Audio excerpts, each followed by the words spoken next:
सारे current affair 1 नवंबर से 5 नवंबर 2022 के बीच मनाए गए 7वें भारत जल सप्ताह की इस वर्ष की थीम थी water security for sustainable development with equity, सतत विकास और समानता के लिए जल सुरक्षा।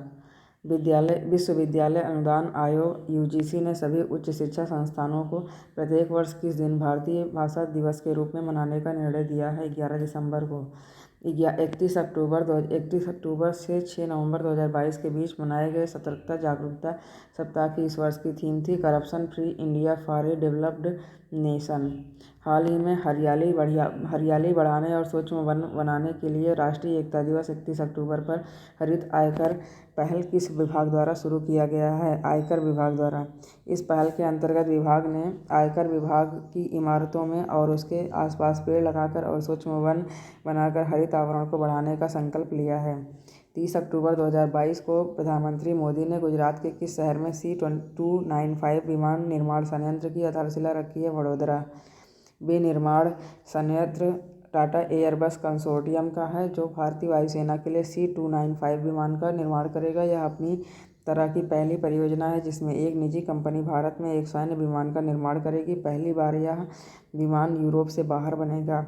हाल ही में किस शहर में अंतर्राष्ट्रीय डांस फेस्टिवल उद्भव उत्सव 2022 का आयोजन किया गया? ग्वालियर, मध्य प्रदेश में। 16 अक्टूबर 2022 के केंद्रीय रेल मंत्री अश्विनी वैष्णव ने किस रेलवे स्टेशन पर भारत के पहले एल्यूमीनियम फ्रेट रेक का उद्घाटन किया? भुवनेश्वर।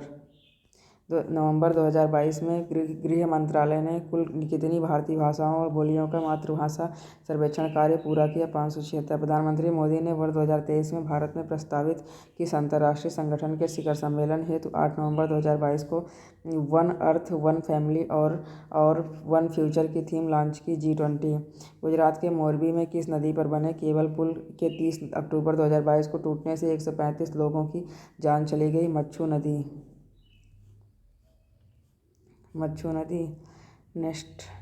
हाल ही में प्रधानमंत्री मोदी ने कहां पर बने देश के सबसे बड़े भूल भुलैया गार्डन और मियावाकी वन का उद्घाटन किया? एकता नगर, गुजरात। 2-3 नवंबर 2022 को नई दिल्ली के प्रगति मैदान में आयोजित इंडिया केम 2022 सम्मेलन की थीम थी vision 2030 chemicals and petrochemicals build India. अक्टूबर 2022 में विश्व बौद्धिक संपदा संगठन द्वारा प्रस्तुत वैश्विक नवाचार सूचकांक 2022 में भारत को रैंकिंग प्रदान की गई 40वीं। हाल ही में केंद्रीय जांच ब्यूरो ने अवैध मादक पदार्थों की तस्करी नेटवर्क के विरुद्ध किस बहुचरणीय ऑपरेशन को शुरू किया है? ऑपरेशन गरुड़। हाल ही में महाराष्ट्र सरकार ने सिंधुदुर्ग जिले में स्थित किस हवाई अड्डे का नाम स्वतंत्रता सेनानी और समाजवादी दिवंगत बैरिस्टर नाथ पई के नाम पर रखने का निर्णय लिया है? चिपी ग्रीनफील्ड हवाई अड्डा। नवंबर 2022 में UIDAI unique identification authority of India ने यूजर्स के बेहतर अनुभव के लिए कौन सा चैट बॉक्स लॉन्च किया? आधार मित्र। वह राज्य जहां विश्व का सबसे बड़ा पांडुलिपि ग्रंथालय बनाया जा रहा है? गुजरात। नवंबर 2022 में किस भारतीय मंदिर ने 2.5 लाख करोड़ रुपए की अपनी संपत्ति की घोषणा की? तिरुपति बालाजी के वेंकटेश्वर मंदिर।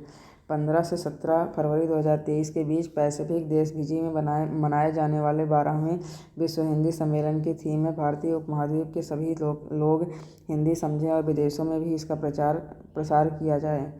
वह शहर जहां अखिल भारतीय राजभाषा सम्मेलन का आयोजन किया गया? सूरत।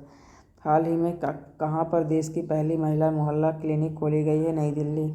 किस राज्य ने 4 नवंबर 2022 को महिलाओं को सशक्त बनाने के लिए लखपत दीदी योजना की शुरुआत की? उत्तराखंड ने। केंद्रीय शिक्षा मंत्रालय ने किस देश को स्कूलों और उच्च शिक्षा संस्थानों में जनजातीय गौरव दिवस के रूप में मनाने की घोषणा की है?